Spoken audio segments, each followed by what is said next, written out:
Hello and welcome to the next in our periodic table series, Gold, which is a precious metal.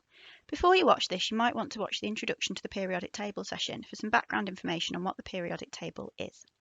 Other elements in this series are helium, uranium, and carbon. Gold is an element in the periodic table. This is a chart of all the known elements, of which there are 118 at the moment, that make up the universe. Gold is element number 79 on the periodic table and has the symbol Au. This comes from the Latin name for gold, aurum. An atom of gold contains 79 protons, 79 electrons, and 118 neutrons.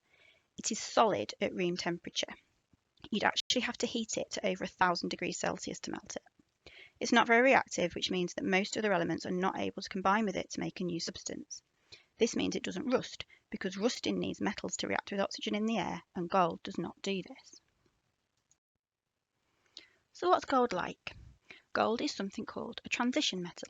These elements sit in the middle part of the periodic table.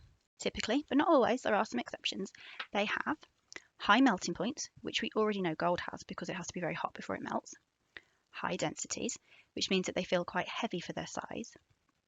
They are ductile and malleable, which means that they can be hammered, stretched, and bent into shape easily, and they are good conductors of electricity and heat, which means that they can move these within them and to other solid substances. Gold has all of these properties. These, along with not reacting with most other elements, makes gold a very useful metal. In fact, it's one of the most useful metals on Earth. For example, most gold today is used to make jewellery. It's easy to bend into shapes, it's fairly hard wearing, it has an attractive colour which doesn't tarnish, which means change in colour, or go rusty when it's out in the air. It's also quite rare, which makes it valuable. Because gold is non-toxic, so won't poison you and won't go rusty, it is used to put fillings into people's teeth if they are damaged.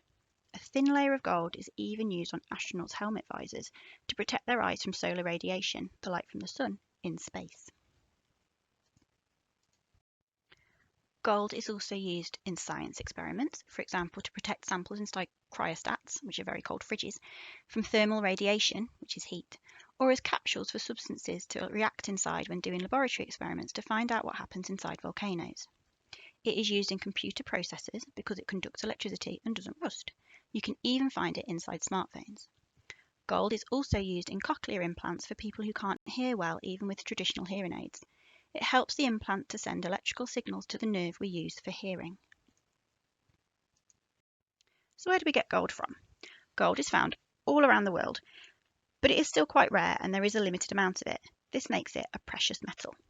It's thought that the gold we're able to collect today got here because lots of meteorites landed on Earth several billion years ago. As well as being an element, gold is also a mineral.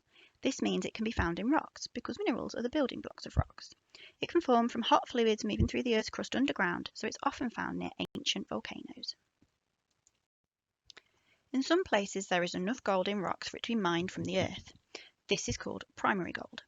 Most of the world's gold so far has come from South Africa, China and Australia. You might have heard of people searching for gold in rivers too, using pans. This is called secondary gold and has been washed away from where it originally formed as primary gold.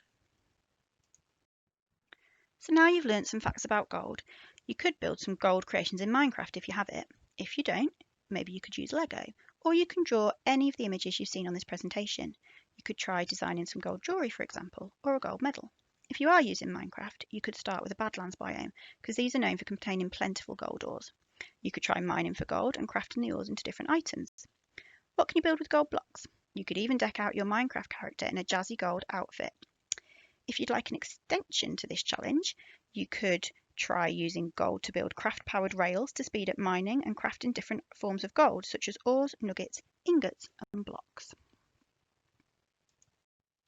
Thank you for watching, and we hope you enjoy trying out some gold-related challenges.